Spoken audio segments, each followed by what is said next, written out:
अल्मोड़ा के मार्चुला में हुए बस हादसे में 36 लोगों की मौत हो गई। हादसे को लेकर देश की राष्ट्रपति द्रौपदी मुर्मू और प्रधानमंत्री नरेंद्र मोदी ने दुख व्यक्त किया। राष्ट्रपति और प्रधानमंत्री ने एक्स पर पोस्ट कर मृतकों के परिजनों के प्रति संवेदना व्यक्त की। उन्होंने लिखा, महिलाओं और बच्चों समेत कई लोगों की मौत का समाचार हृदय विदारक है। वहीं पीएम मोदी ने मृतकों के परिजनों को 2 लाख और घायलों को 50,000 की सहायता राशि देने का ऐलान किया है।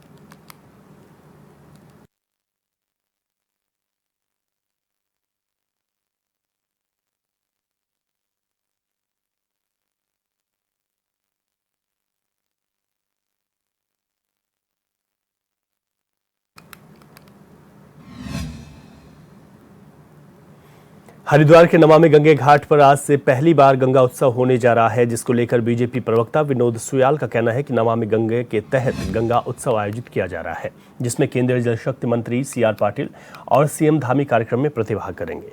उन्होंने कहा कि गंगा की स्वच्छता के लिए उत्तराखंड का अहम योगदान है और गंगा स्वच्छता के लिए लोगों को जागरूक करना महोत्सव का उद्देश्य है।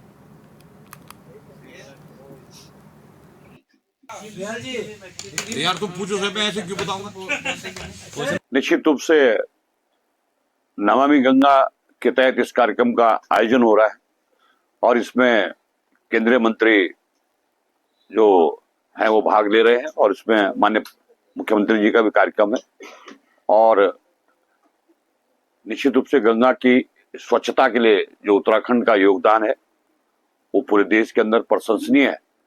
इसलिए एक बहुत अच्छा उत्सव हरिद्वार में होने जा रहा है।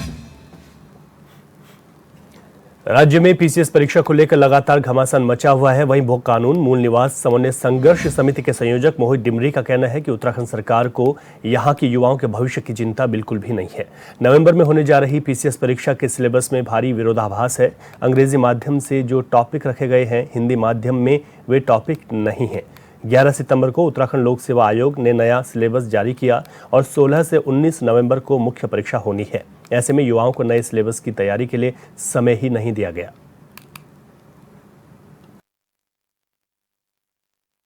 में युवाओं के साथ हमारी सरकार कितना बड़ा छलावा कर रही है और बाहर से आने वाले युवाओं को किस तरह के रास्ते खोल रही है, इसको आप इस बात से समझ सकते हैं। नवंबर माह में पीसीएस की मुख्य परीक्षा होने जा रही है। इसको लेकर लोक सेवा आयोग ने जो सिलेबस तैयार किया है उसमें अंग्रेजी और हिंदी माध्यम के सिलेबस में भारी विरोधाभास है।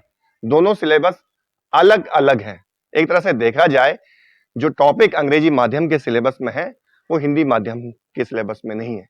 अब आप समझ सकते हैं, उत्तराखंड के ग्रामीण परिवेश से आने वाले युवा, उत्तराखंड में लंबे समय से तैयारी करने वाले युवा के सामने बड़ा संकट तैयार हो गया है परीक्षा से बाहर होने का।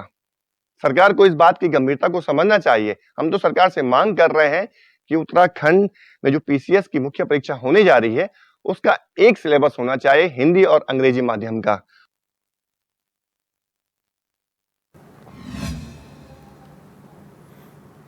अल्मोड़ा में हुए भीषण सड़क हादसे पर कांग्रेस प्रदेश अध्यक्ष करण महारा ने दुख जताते हुए सरकार पर आरोप लगाया। महारा का कहना है कि पूरी घटनाक्रम की जांच होनी चाहिए, क्योंकि पिछले 2-3 सालों में इस मार्ग पर काफी दुर्घटनाएं हो चुकी हैं। उन्होंने कहा कि प्रशासनिक मामले पर लापरवाही की भी जांच होनी चाहिए, क्योंकि जब स्थानीय जिलाधिकारी को फोन करते हैं तो जिलाधिकारी ना तो फोन उठाते हैं, साथ ही मुख्य चिकित्सा अधिकारी से भी जब संपर्क किया जाता है तो वे समय से पोस्टमार्टम के लिए टीम उपलब्ध नहीं कराते हैं। वहीं करण महारा ने स्वास्थ्य मंत्री धन सिंह रावत पर तंज कसते हुए कहा कि ऐसे दुख भरे माहौल में स्वास्थ्य मंत्री कहते हैं कि हेली एम्बुलेंस भेजी गई है, लेकिन मंत्री जी हेली एम्बुलेंस को रामनगर भेजते हैं, जहां से घटनास्थल तक पहुंचने में ही 2-3 घंटे का समय लगता है। आगे उन्होंने कहा कि इस प्रकार की घटनाएं पहाड़ के कठिन जीवन के संघर्ष और दुख को बयां करती हैं। 36 लोगों की जान चली गई और दुख अल्मोड़ा जिले के मार्चुला के पास एक सड़क हादसे में 36 लोगों की जान चली गई और दुख इस बात का है कि जिस प्रशासन और सरकार से हम उम्मीद करते हैं, उनकी लेट लतीफ़ी के कारण कई लोगों को अपनी जान से हाथ गंवाना पड़ा है। 7 बजे की घटना के बाद वहाँ के जनप्रतिनिधियों ने लगातार डीएम को कॉल की और अफसोस के साथ कहना पड़ेगा कि डीएम ने 1-1.5 घंटे तक किसी का ना फ़ोन उठाया ना कॉल बैक किया। उसके अलावा एम्बुलेंस को 7 बजे यह हादसा हुआ था, कम से कम 108 को तो 7:30 पौने 8 तक पहुंच जाना चाहिए था, लेकिन 9 बजे तक कोई एम्बुलेंस घटनास्थल पर नहीं पहुंची। घायलों को कुछ को रामनगर, कुछ को अन्य जगहों शिफ्ट किया गया, और आपको जानकर आश्चर्य होगा कि रामनगर में भी वो व्यवस्था नहीं थी जो होनी चाहिए थी। और मेरी जानकारी के हिसाब से 11:30 बजे तक सीएमओ को लोग कहते रहे दोनों जगहों कि आप पोस्टमार्टम के लिए टीम भेज दीजिए, लेकिन 9:30-10 बजे तक पोस्टमार्टम रिपोर्ट्स के लिए टीम वहाँ नहीं पहुँची। और एक हास्यास्पद मैं अभी मैसेज देख रहा था हमारे स्वास्थ्य मंत्री का, उनका आया है कि हमने एयरलिफ्ट करने के लिए चॉपर भेजे गए रामनगर कॉलेज में, जबकि चॉपर भेजे जाने चाहिए थे मरचूला में। नदी तक गाड़ी चले गई गिरते गिरते, और नदी के तट पर बहुत बड़ी ऐसी स्पेस है जहां चॉपर उतारा जा सकता था।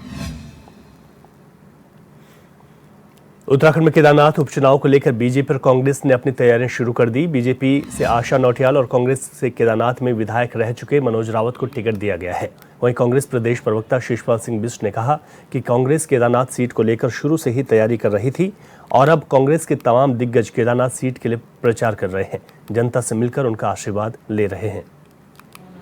आकाश गौड़ी, ये मैं अभी देख रहा हूँ, कोई छूट तो नहीं गया। केदारनाथ विधानसभा उपचुनाव को लेकर के कांग्रेस पार्टी की तैयारियां पहले से ही पूरी थी। पिछले 7 सालों से कांग्रेस के कार्यकर्ता भाजपा की जनविरोधी नीतियों के खिलाफ केदारनाथ विधानसभा में संघर्ष कर रहे थे। भाजपा की गलत नीतियों के कारण केदार घाटी का व्यापार बुरी तरह से चौपट हुआ है, जिसका खामियाजा भाजपा को इन उपचुनाव में भुगतना पड़ेगा। केदारनाथ धाम में 228 किलो सोना पीतल में कैसे बदला, केदारनाथ धाम की प्रतिष्ठा के साथ खिलवाड़ क्यों किया गया, प्रतीकात्मक मंदिर दिल्ली में बनाने का प्रयास क्यों हुआ, शंकराचार्य जी का अपमान क्यों किया गया, उसके लिए माफी अभी तक नहीं मांगी। ये सारे सवाल हैं जिनके जवाब जनता चाहती है। और अब जो झूठी घोषणाएं केदारनाथ विधानसभा में भाजपा कर रही है, उन घोषणाओं की याद पहले क्यों नहीं। ब्रेक के बाद आपका स्वागत है, आगे बढ़ेंगे। बद्रीनाथ धाम में नवनिर्मित हाईवे से लगी हुई मूल निवासियों की भूमि को ग्रीन जोन से हटाने की बद्रीनाथ बामणी गांव के स्थानीय लोगों ने मांग की है, जिसको लेकर उन्होंने ज्योतिर्मठ तहसील मुख्यालय पहुंचकर एसडीएम चंद्रशेखर वशिष्ठ को ज्ञापन सौंपा। बता दें कि बद्रीपुरी में नवनिर्मित हाईवे से लगी एरिया की दोनों ओर बद्रीनाथ धाम के 50 से ज्यादा स्थानीय लोगों की भूमि मौजूद है, लेकिन वर्तमान में सरकार की ओर से हाईवे के आसपास के क्षेत्र को ग्रीन जोन घोषित किया गया है, लिहाजा उस पर सभी प्रकार के निर्माण कार्य पर रोक लगी हुई है।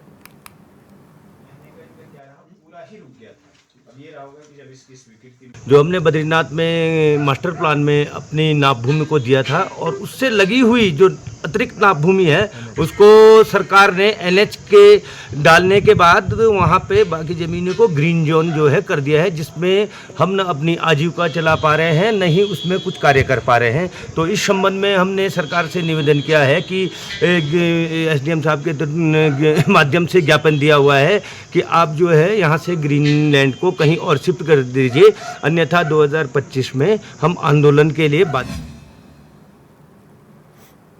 उत्तरकाशी में मस्जिद के खिलाफ चल रहे आंदोलन के दौरान पुलिस के लाठीचार्ज किए जाने को लेकर हिंदू संगठनों ने धरना प्रदर्शन किया है। संगठन से जुड़े लोगों का कहना है कि जिस तरह जिला प्रशासन इस मामले में रवैया अपना रहा है, वो कहीं अपनी नाकामयाबी को छुपाने की कोशिश कर रहा है। निर्दोष लोगों पर मुकदमे दर्ज कर उन्हें जेल में डाला जा रहा है। उन्होंने कहा कि अगर जल्दी ही जेल में बंद लोगों को छोड़ा नहीं जाता और मुकदमों को वापस नहीं लिया जाता तो आगे और उग्र आंदोलन किया जाएगा। रूप लेगा। जिस हिसाब से प्रशासन की नाकामयाबी दिख रही है, जिला प्रशासन हुआ चाहे पुलिस प्रशासन हुए, 24 तारीख को जो सनातन प्रेमी अपना आंदोलन कर रहे थे, अपनी आवाज़ को उठा रहे थे, ये एक लोकतंत्र है।